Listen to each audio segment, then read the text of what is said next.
Hello and welcome to Horrifically Obscure. I am your host, The Thing, and before we get started with today's book, The Nymphomaniacs of Big Top Island, we are going to go ahead and pick the next book that I read. Alright, so before we get into this week's book, we're going to go ahead and select next week's book. And if you want a full rundown of how that works, I will be posting an explanation for it on TikTok. You'll be able to see all of the titles on that wheel. Without further ado, let's get into it.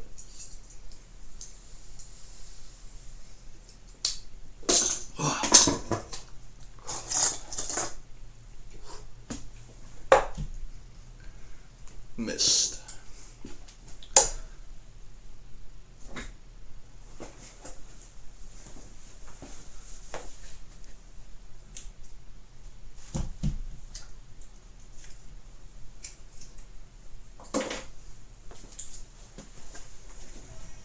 Alright, so next week's book is going to be Living Dead Girl.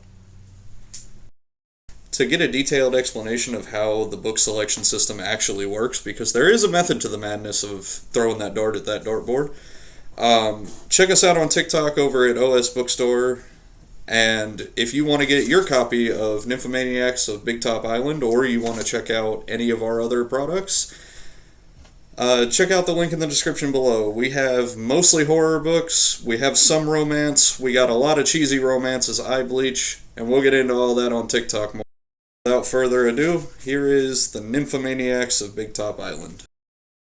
So this book opens on a girl named Sarah running for her life from a mutant clown, and she is just wearing a polka dotted thong and nothing else, and it is revealed pretty quickly that she was in captivity. She did not, that was not her dress of choice. So she's running from this mutated clown. While this clown is chasing her, its face begins to melt, and she's horrified, and she just decides, well, I'm gonna fight it. She has a machete in her hands, and she just lets the clown run at her. Slices into his arm deep, and it's just hanging on by a thread, and this clown's just fucking, doing that whole deal, letting it just hang. After she cuts into the clown's arm, it starts to lunge at her, and she cuts its neck. And when she does this, she thinks, oh, I got it.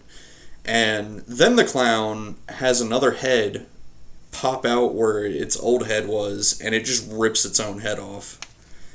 And she looks at the clown and barfs up semen onto it. I am not fucking joking, okay? This book is wild. So after she barfs semen onto this clown, the clown starts to melt. And then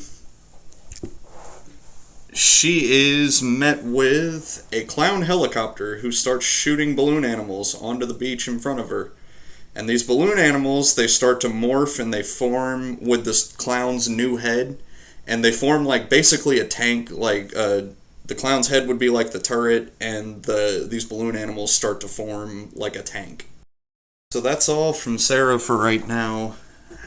We cut to two BCI agents, which is the Bureau of Clown Intelligence, and that's Agent Chumley and Director Cranston. And Chumley is showing Cranston blurry pictures, and Cranston is like, hey, these are blurry, we have technology, why are these pictures coming out so blurry?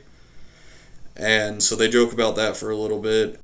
Revealed in this conversation that an earthquake in Japan cracked the seal on a chemical weapon that they call B-77. B-77 is basically the agent that turns you into a clown. And that was basically all of note from that conversation. Now, in the next chapter, we cut back to Sarah, but this is months before. This isn't her on the beach again. This is her video diary. And she reveals that she is a freshman in bio, and she has a professor named Professor Cocky. And Professor Cocky is going to come back up a little bit later.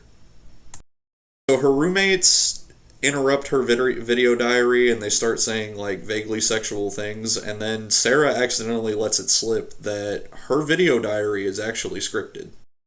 Now, in the next chapter, it is revealed that the spill of B-77 may not have been an accident, and it follows basically a congressional meeting kind of thing, like a staff meeting, and in that meeting there are mad scientists, Republican extremists, and a couple of clowns, and their leader is an Italian man named Pietro Tetrazzini, I believe is how you say his name.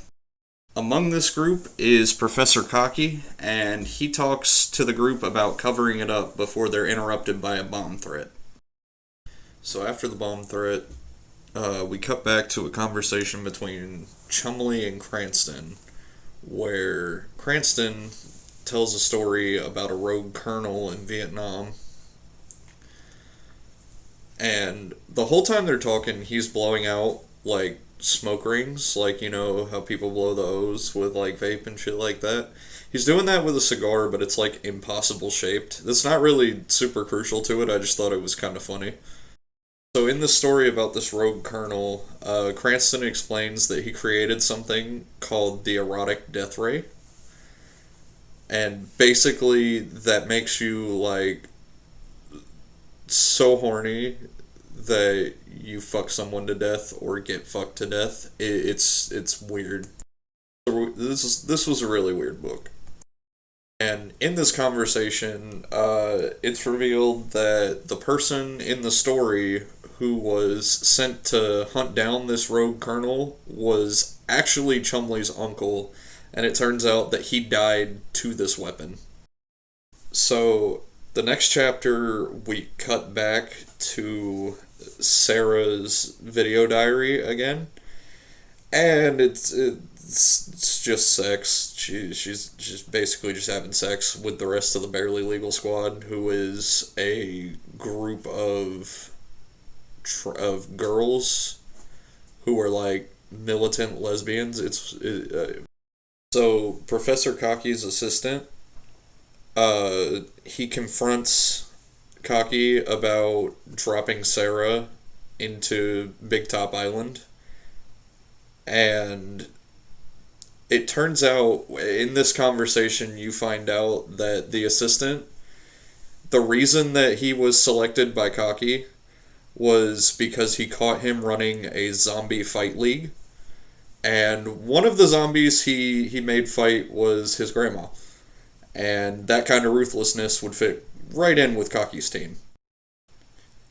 Right after Cocky gets confronted, he pulls a skull out of his desk, and it turns out that is the skull of one of his former bright students who was suffering from bone cancer and injected herself with B-77.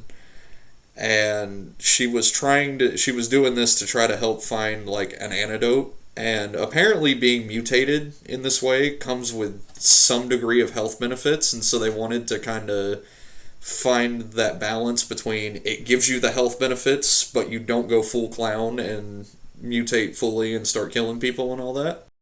So after Cocky kind of looks at the skull for a little while, and he eventually goes to bed that night, and he has a guilt nightmare, and he realizes he feels really guilty about dropping Sarah off on Big Top Island.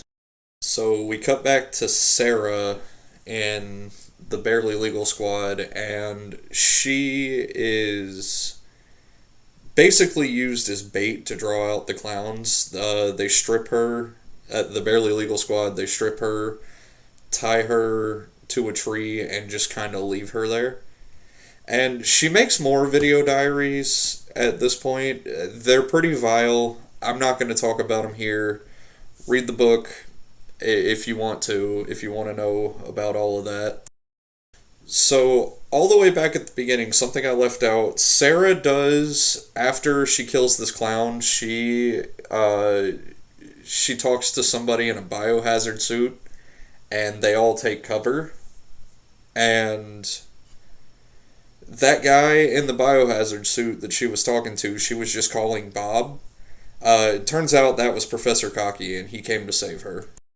So Professor Cocky comes in, and that tank that they were facing off with before, they take out the tank and they kill Squiggles, that clown that was chasing her in the beginning. And then it cuts to the very end, the president talking to one of his assistants. They're smoking a joint and they're talking.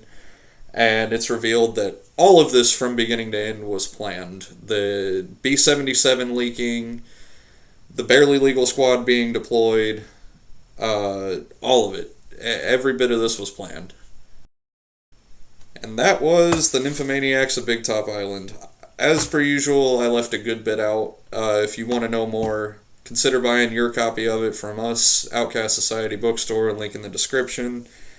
And as far as my thoughts on this book, me personally, I didn't really enjoy this one that much.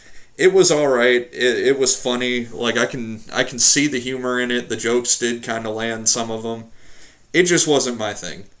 I do like Bizarro. This just wasn't it for me. I'll give it like a 2.5 out of 5. I know this was kind of a short video, probably a pretty weird video. Do consider leaving a like on the video, subscribing, and tune in next time for Living Dead Girl. Thank you. Goodbye. Oh, fuck me, dude. I need a coffin nail.